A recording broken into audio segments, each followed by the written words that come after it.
என்று ஜெயம் ஜெயம் என்றாடு இடை சங்கதம் என்று சிலம்பு புலம்பொடு தண்டை கலந்தாட இரு கொங்கை கொடும்பகை வென்றனமென்று குழைந்து குழைந்தாட மலர் பைங்கயமே உன் பிள்ளை முன் நிலவு எழுந்தாட அப்படின்னு அற்புதமாக அந்த பாடலை சொல்லி இருப்பாங்க. நந்தி கலம்பகம்னு ஒரு சிற்றிலக்கிய நடுவர் அவர்களே அரசன் மீது பாடப்பட்டதுக்கு அது மட்டும்தான் சான்று. பரத்தையே பார்க்கறதுக்காக வேண்டி தலைவன் போயிருவான். விடியறது வரை அவனுக்கு பக்கதாளமா பாணன் இருந்து பாடுவான். அவனை என்ன சொல்லி கிளி கிளின்னு கிளிக்கிறாங்க பாருங்க.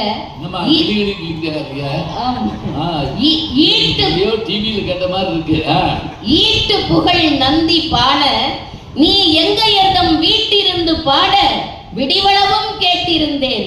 பேய் என்றாள் அன்னை, பிறர் நரி என்றாள், தோழி நாய் என்றாள், நீ என்றேன் நான்.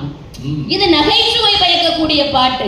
அதோ இருக்கக்கூடிய அந்த குட்டி பிள்ளைக்காக வேண்டி ஒரே ஒரு எடுத்துக்காட்ட சொல்றேன் நடுவர் அவர்களே. அங்க பாருங்க, இத்தனை நேரமும் மாயல தோரணத்தை கழுத்துக்க போட்டுக்கிட்டு அப்படி ஜம்மு